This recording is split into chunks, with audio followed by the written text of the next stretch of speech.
Chapter 1. Jeeves exerts the old cerebellum. "Morning, Jeeves," I said. "Good morning, sir," said Jeeves. He put the good old cup of tea softly on the table by my bed, and I took a refreshing sip. Just right, as usual. Not too hot, not too sweet, not too weak, not too strong, not too much milk, and not a drop spilled in the saucer. A most amazing cove, Jeeves. So dashed competent in every respect. I've said it before, and I'll say it again. I mean to say, take just one small instance. Every other valet I've ever had used to barge into my room in the morning while I was still asleep, causing much misery. But Jeeves seems to know when I'm awake by a sort of telepathy. He always floats in with the cup exactly 2 minutes after I come to life. Makes a deuce of a lot of difference to a fellow's day. How's the weather, Jeeves?" "Exceptionally clement, sir." "Anything in the papers?" "Some slight friction threatening in the Balkans, sir. Otherwise nothing." "I say, Jeeves, a man I met at the club last night told me to put my shirt on privateer for the 2 o'clock race this afternoon. How about it?" "I should not advocate it, sir. The stable is not sanguine." That was enough for me. Jeeves knows. How, I couldn't say, but he knows. There was a time when I would laugh lightly and go ahead and lose my little all against his advice, but not now.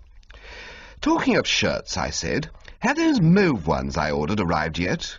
"Yes, sir. I sent them back." "Sent them back?" "Yes, sir. They would not have become you." Well, I must say I'd thought fairly highly of those shirtings, but I bowed to superior knowledge. Weak? I don't know. Most fellows, no doubt, are all for having their valets confine their activities to creasing trousers and what-not, without trying to run the home, but it's different with Jeeves. Right from the first day he came to me, I have looked on him as a sort of guide, philosopher, and friend. "Mr. Little rang up on the telephone a few moments ago, sir. I informed him that you were not yet awake." "Did he leave a message?" "No, sir. He mentioned that he had a matter of importance to discuss with you, but confided no details." "Oh, well, I expect I shall be seeing him at the club." "No doubt, sir." I wasn't what you might call in a fever of impatience. Bingo Little is a chap I was at school with, and we see a lot of each other still. He's the nephew of old Mortimer Little, who retired from business recently with a goodish pile. You've probably heard of Little's liniment, it limbers up the legs. Bingo biffs about London on a pretty comfortable allowance given him by his uncle, and leads on the whole a fairly unclouded life. It wasn't likely that anything which he described as a matter of importance would turn out to be so frightfully important. I took it that he discovered some new brand of cigarette which he wanted me to try, or something like that, and didn't spoil my breakfast by worrying. After breakfast, I lit a cigarette and went to the open window to inspect the day. It certainly was one of the best and brightest. "Jeeves," I said. "Sir?" said Jeeves. He had been clearing away the breakfast things, but at the sound of the young master's voice, cheesed it courteously. "You were absolutely right about the weather. It is a juicy morning." "Decidedly, sir." "Spring and all that." "Yes, sir." "In the spring, Jeeves, a livelier iris gleams upon the burnished dove." "So I have been informed, sir." "Right-ho! Then bring me my wangee, my yellowish shoes, and the old green Homburg. I'm going into the park to do pastoral dances."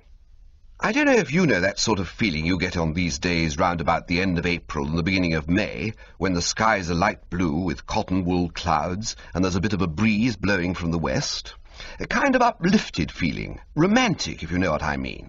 I'm not much of a ladies' man, but on this particular morning it seemed to me that what I really wanted was some charming girl to buzz up and ask me to save her from assassins or something. So that it was a bit of an anticlimax when I merely ran into young Bingo Little, looking perfectly foul in a crimson satin tie decorated with horseshoes. "Hullo, Bertie," said Bingo. "My God, man," I gargled. "The cravat! The gent's neckwear! Why? For what reason?" "Oh, the tie." He blushed. I was given it." He seemed embarrassed, so I dropped the subject. We toddled along a bit and sat down on a couple of chairs by the Serpentine. "Jeeves tells me you want to talk to me about something," I said. "Eh?" said Bingo with a start. "Oh, yes. I waited for him to unleash the topic of the day, but he didn't seem to want to get going. Conversation languished. He stared straight ahead of him in a glassy sort of manner. "I say, Bertie," he said, after a pause of about an hour and a quarter. "Hello.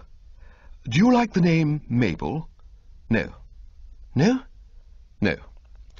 "You don't think there's a kind of music in the word, like the wind rustling gently through the treetops?" "No."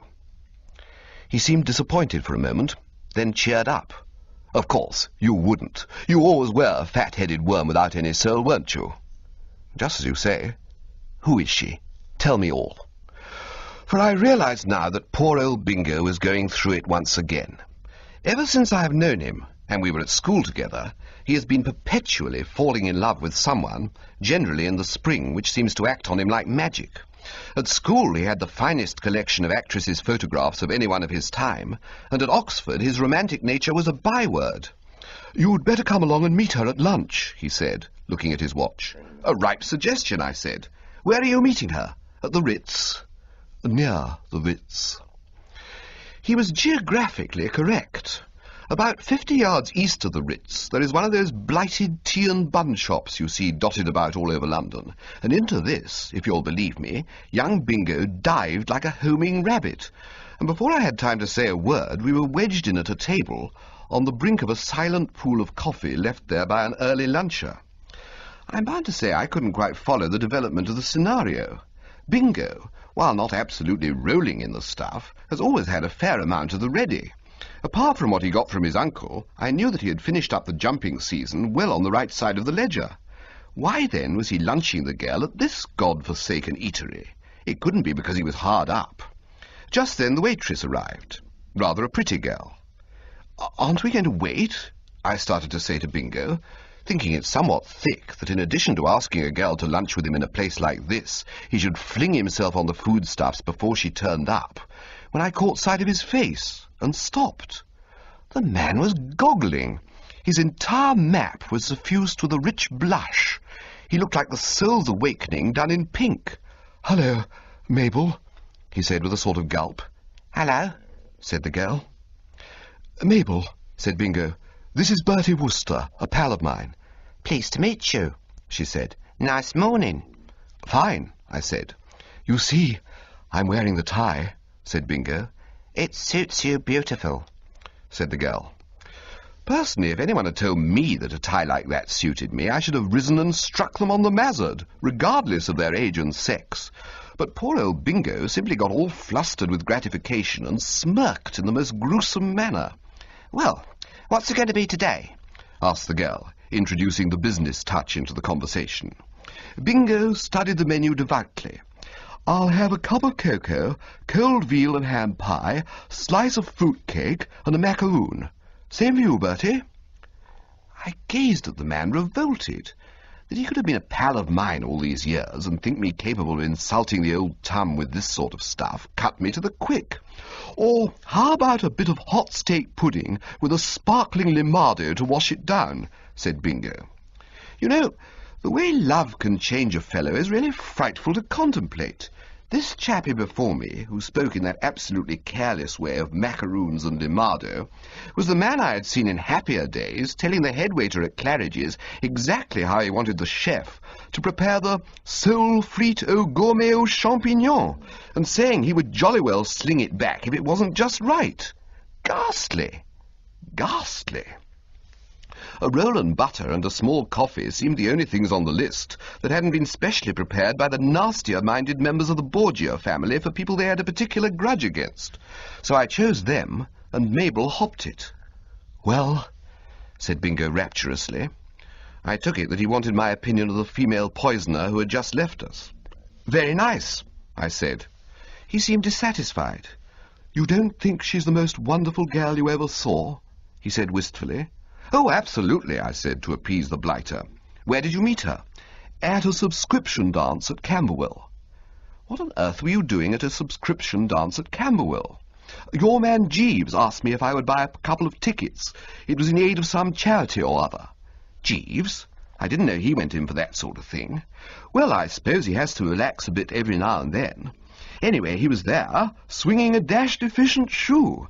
I hadn't meant to go at first, but I turned up for a lark. Oh, Bertie, think what I might have missed. What might you have missed? I asked, the old lemon being slightly clouded. Mabel, you chump. If I hadn't gone, I shouldn't have met Mabel. Ah. At this point, Bingo fell into a species of trance, and only came out of it to wrap himself round the pie and macaroon. Bertie, he said, I want your advice. Carry on. At least, not your advice, because that wouldn't be much good to anybody. I mean, you're a pretty consummate old ass, aren't you? Not that I want to hurt your feelings, of course. No, I see that. What I wish you would do is to put the whole thing to that fellow Jeeves of yours and see what he suggests. You've often told me that he's helped other pals of yours out of messes. From what you tell me, he's by way of being the brains of the family. He's never let me down yet. Then put my case to him. What case? My problem. What problem? Why, you poor fish, my uncle, of course. What do you think my uncle's going to say to all this? If I sprang it on him cold, he'd tie himself in knots on the hearthrug. One of these emotional Johnnies, eh? Somehow or other his mind has got to be prepared to receive the news. But how? Ah, that's a lot of help, that ah. You see, I'm pretty well dependent on the old boy. If he cut off my allowance, I should be very much in the soup. So you put the whole binge to Jeeves and see if he can't scare up a happy ending somehow. Tell him my future is in his hands and that if the wedding bells ring out, he can rely on me even under half my kingdom. Well, call it 10 quid. Jeeves would exert himself with 10 quid on the horizon, what? Undoubtedly, I said. I wasn't in the least surprised at Bingo wanting to lug Jeeves into his private affairs like this. It was the first thing I would have thought of doing myself if I'd been in any hole of any description. As I have frequently had occasion to observe, he is a bird of the ripest intellect, full of bright ideas. If anybody could fix things for poor old Bingo, he could. I stated the case to him that night after dinner. Jeeves? Sir? Are you busy just now? No, sir. I mean, not doing anything in particular? No, sir. It is my practice at this hour to read some improving book. But if you desire my services, this can easily be postponed, or indeed abandoned altogether. Well, I want your advice. It's about Mr. Little. A young Mr. Little, sir? Or the elder Mr. Little, his uncle, who lives in Pounceby Gardens? Jeeves seemed to know everything. Most amazing thing. I'd been pally with Bingo practically all my life, and yet I didn't remember ever having heard that his uncle lived anywhere in particular. How did you know he lived in Pounceby Gardens? I said. I am on terms of some intimacy with the elder Mr. Little's cook, sir. In fact, there is an understanding. I'm bound to say that this gave me a bit of a start. Somehow I never thought of Jeeves going in for that sort of thing. Do you mean you're engaged? It may be said to amount to that, sir. Well. She is a remarkably excellent cook, sir, said Jeeves, as though he felt called on to give some explanation. What was it you wished to ask me about Mr. Little? I sprang the details on him. And that's how the matter stands, Jeeves, I said. I think we ought to rally round a trifle and help poor old Bingo put the thing through. Tell me about old Mr. Little. What sort of chap is he?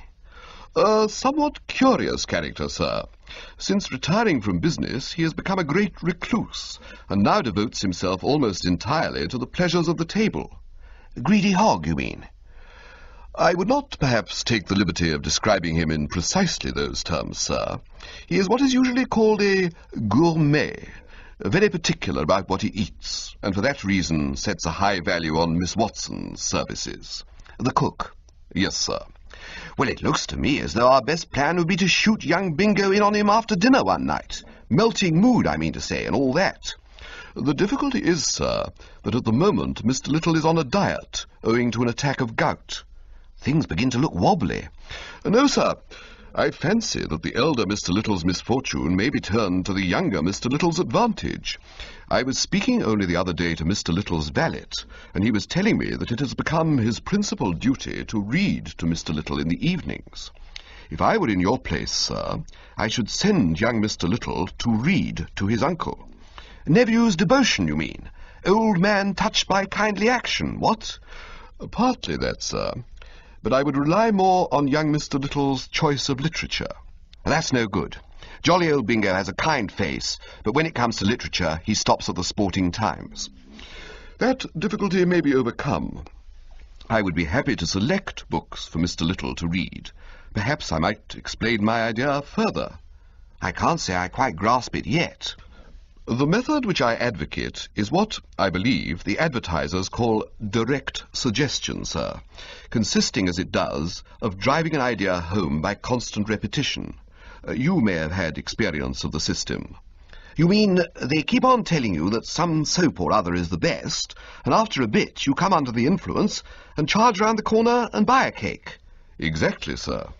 The same method was the basis of all the most valuable propaganda during the recent war. I see no reason why it should not be adopted to bring about the desired result with regard to the subject's views on class distinctions. If young Mr. Little were to read day after day to his uncle a series of narratives in which marriage with young persons of an inferior social status was held up as both feasible and admirable, I fancy it would prepare the elder Mr. Little's mind for the reception of the information that his nephew wishes to marry a waitress in a tea shop. Are there any books of that sort nowadays? The only ones I ever see mentioned in the papers are about married couples who find life grey and can't stick each other at any price. Yes, sir, there are a great many, neglected by the reviewers, but widely read. You have never encountered All for Love by Rosie M. Banks? No. Nor A Red, Red Summer Rose by the same author? No. I have an aunt, sir, who owns an almost complete set of Rosie M. Banks.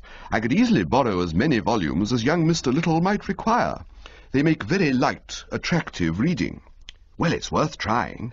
I should certainly recommend the scheme, sir. All right, then. Toddle round to your aunt's tomorrow and grab a couple of the fruitiest. We can but have a dash at it. Precisely, sir. Chapter 2. No Wedding Bells for Bingo. Bingo reported 3 days later that Rosie M. Banks was the goods and beyond a question the stuff to give the troops. Old Little had jibbed somewhat at first at the proposed change of literary diet, he not being much of a lad for fiction and having stuck hitherto exclusively to the heavier monthly reviews.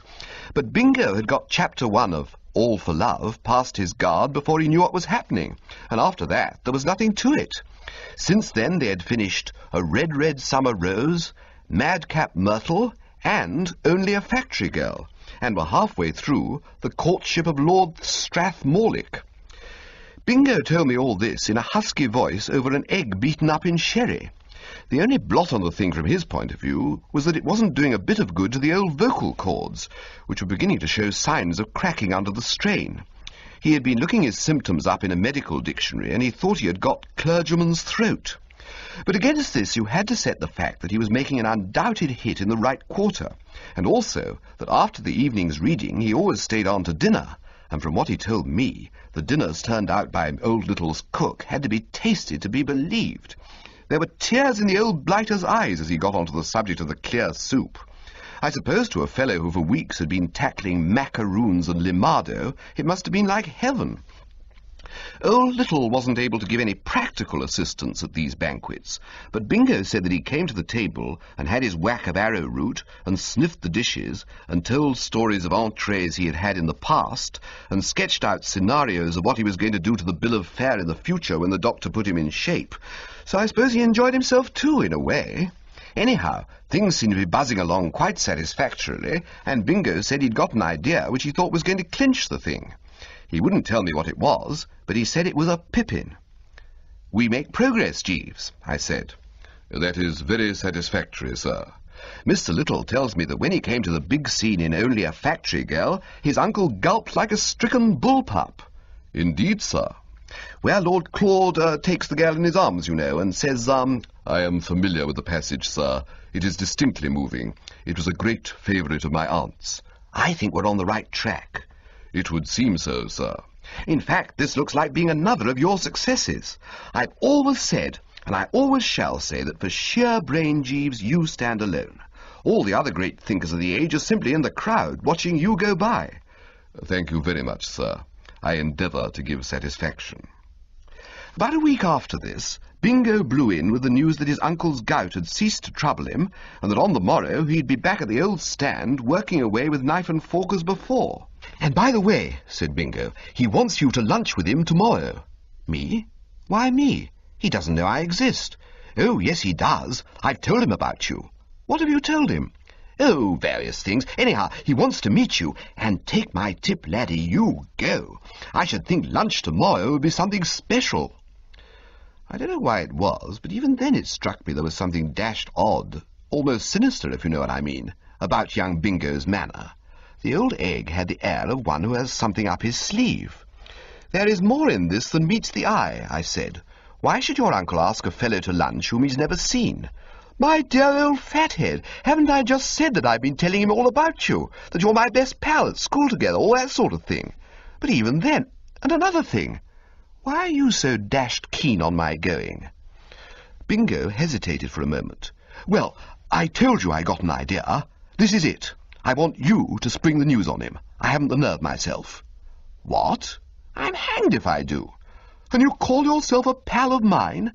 "Yes, I know, but there are limits." "Bertie," said Bingo reproachfully, "I saved your life once." "When?" "Didn't I? It must have been some other fellow then." "Well, anyway, we were boys together and all that. You can't let me down." "Oh, all right," I said. "But when you said you haven't nerve enough for any dash thing in the world, you misjudge yourself. A fellow who—" "Cheerio," said young Bingo. 1:30 tomorrow. Don't be late." I'm bound to say, the more I contemplated the binge, the less I liked it. It was all very well for Bingo to say that I was slated for a magnificent lunch, but what good is the best possible lunch to a fellow if he's slung out into the street on his ear during the soup course? However, the word of a Worcester is his bond and all that sort of rot, so at 1:30 next day I tottered up the steps of number 16 Pounceby Gardens and punched the bell. And half a minute later, I was up in the drawing-room, shaking hands with the fattest man I have ever seen in my life. The motto of the little family was evidently variety. Young Bingo is long and thin, and hasn't had a superfluous ounce on him since we first met, but the uncle restored the average and a bit over. The hand which grasped mine wrapped it round and enfolded it, till I began to wonder if I'd ever get it out without excavating machinery. "Mr. Worcester, I am gratified, I am proud, I am honoured."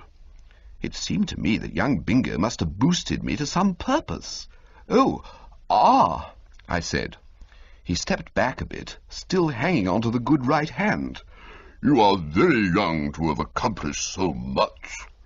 I couldn't follow the train of thought. The family, especially my Aunt Agatha, who has savaged me incessantly from childhood up, have always rather made a point of the fact that mine is a wasted life, and that since I won the prize at my first school for the best collection of wildflowers made during the summer holidays, I haven't done a damn thing to land me on the nation's scroll of fame. I was wondering if he couldn't have got me mixed up with someone else, when the telephone bell rang outside in the hall, and the maid came in to say that I was wanted. I buzzed down and found it was young Bingo. "Hello," said young Bingo. "So you got there? Good man. I knew I could rely on you. I say, old crumpet, did my uncle seem pleased to see you?" "Absolutely all over me. I can't make it out." "Oh, that's all right. I just rang up to explain. The fact is, old man, I know you won't mind, but I told him that you were the author of those books I've been reading to him." "What?" "Yes, I said that Rosie M. Banks was your pen name, and you didn't want it generally known, because you were a modest, retiring sort of chap. He'll listen to you now. Absolutely hang on your words. A brightish idea, what? I doubt if Jeeves in person could have thought up a better one than that. Well, pitch it strong, old lad, and keep steadily before you the fact that I must have my allowance raised. I can't possibly marry on what I've got now. If this film is to end with the slow fade out on the embrace, at least double is indicated. Well, that's that. Cheerio." And he rang off. At that moment the gong sounded, and the genial host came tumbling downstairs like the delivery of a ton of coals. I always look back to that lunch with a sort of aching regret. It was the lunch of a lifetime, and I wasn't in a fit state to appreciate it. Subconsciously, if you know what I mean, I could see it was pretty special, but I got the wind up to such a frightful extent over the ghastly situation which young Bingo had landed me that its deeper meaning never really penetrated. Most of the time I might have been eating sawdust for all the good it did me. Old Little struck the literary note right from the start. My nephew has probably told you that I have been making a close study of your books of late, he began. Yes, he did mention it. How did you like the bally things? He gazed reverently at me. Mr. Wooster, I am not ashamed to say that the tears came into my eyes as I listened to them. It amazes me that a man as young as you can have been able to plumb human nature so surely to its depths, to play with so unerring a hand on the quivering heartstrings of your reader, to write novels so true, so human, so moving, so vital. Oh, it's just a knack, I said. The good old persp was bedewing my forehead by this time in a pretty lavish manner. I don't know when I've been so rattled. Do you find the room a trifle warm? Oh, no, rather not. Just right. Then it's the pepper. If my cook has a fault, which I am not prepared to admit, it is that she's inclined to stress the pepper a trifle in her made dishes. By the way, do you like her cooking? I was so relieved that we'd got off the subject of my literary output that I shouted approval in a ringing baritone. I am delighted to hear it, Mr. Wooster. I may be prejudiced, but to my mind that woman is a genius. Absolutely, I said. She has been with me 7 years, and in all that time I have not known her guilty of a single lapse from the highest standard. Except once, in the winter of 1917, when a purist might have condemned a certain mayonnaise of hers as lacking in creaminess. But one must make allowances. There had been several air raids about that time, and no doubt the poor woman was shaken. But nothing is perfect in this world, Mr. Wooster, and I have had my cross to bear. For 7 years I have lived in constant apprehension lest some evilly disposed person might lure her from my employment. To my certain knowledge, she has received offers, lucrative offers, to accept service elsewhere. You may judge of my dismay, Mr. Wooster, when only this morning the bolt fell. She gave notice. Good Lord! Your consternation does credit, if I may say so, to the heart of the author of A Red, Red Summer Rose. But I am thankful to say the worst has not happened. The matter has been adjusted. Jane is not leaving me. Good egg. Good egg indeed, though the expression is not familiar to me. I do not remember having come across it in your books. And speaking of your books, may I say that what has impressed me about them, even more than the moving poignancy of the actual narrative, is your philosophy of life. If there were more men like you, Mr. Wooster, London would be a better place. This was dead opposite to my Aunt Agatha's philosophy of life, she always having rather given me to understand that it is the presence in it of chappies like me that makes London more or less of a plague spot. But I let it go. Let me tell you, Mr. Wooster, that I appreciate your splendid defiance of the outworn fetishes of a purblind social system. I appreciate it. You are big enough to see that rank is but the guinea stamp, and that, in the magnificent words of Lord Bletchmore in Only a Factory Girl, be her origin ne'er so humble, a good woman is the equal of the finest lady on earth. I sat up. I say, do you think that? I do, Mr. Wooster. I am ashamed to say that there was a time when I was, like other men, a slave to the idiotic convention which we call class distinction. But since I read your books... I might have known it. Jeeves had done it again. You think it's all right for a chappie in what you might call a certain social position to marry a girl of what you might describe as the lower classes? Most assuredly I do, Mr. Wooster. I took a deep breath and slipped him the good news. Young Bingo, your nephew, you know, wants to marry a waitress, I said. I honour him for it, said Old Little. You don't object? On the contrary. I took another deep breath and shifted to the sordid side of the business. I hope you won't think I'm butting in, don't you know, I said. But, well, how about it? I fear I do not quite follow you. Well, I mean to say his allowance and all that. The money you're good enough to give him. He was rather hoping that you might see your way to jerking up the total a bit. Old Little shook his head regretfully. I fear that can hardly be managed. You see, a man in my position is compelled to save every penny. I will gladly continue my nephew's existing allowance, but beyond that I cannot go. It would not be fair to my wife. What? But you're not married. Not yet. but I propose to enter upon that holy state almost immediately. The lady, who for years has cooked so well for me, honoured me by accepting my hand this very morning." A cold gleam of triumph came into his eye. "Now let 'em try to get her away from me," he muttered defiantly. "Young Mr. Little has been trying frequently during the afternoon to reach you on the telephone, sir," said Jeeves that night when I got home. "Oh, Bertie has," I said. I had sent poor old Bingo an outline of the situation by messenger boy shortly after lunch. He seemed a trifle agitated. "I don't wonder, Jeeves," I said. "So brace up and bite the bullet. I'm afraid I've bad news for you. That scheme of yours, reading those books to old Mr. Little and all that, has blown out a fuse." "They did not soften him?" "They did. That's the whole bally trouble. Jeeves, I'm sorry to say that fiancée of yours, Miss Watson, you know, the cook, you know, well, the long and the short of it is that she's chosen riches instead of honest worth, if you know what I mean." "Sir?" "She's handed you the mitten and gone and got engaged to old Mr. Little." "Indeed, sir." "You don't seem much upset." "The fact is, sir, I had anticipated some such outcome." I stared at him. "Then what on earth did you suggest the scheme for?" "To tell you the truth, sir, I was not wholly averse from a severance of my relations with Miss Watson. In fact, I greatly desired it. I respect Miss Watson exceedingly, but I have seen for a long time that we were not suited.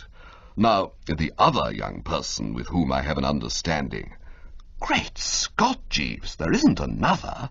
"Yes, sir." "How long has this been going on?" "For some weeks, sir.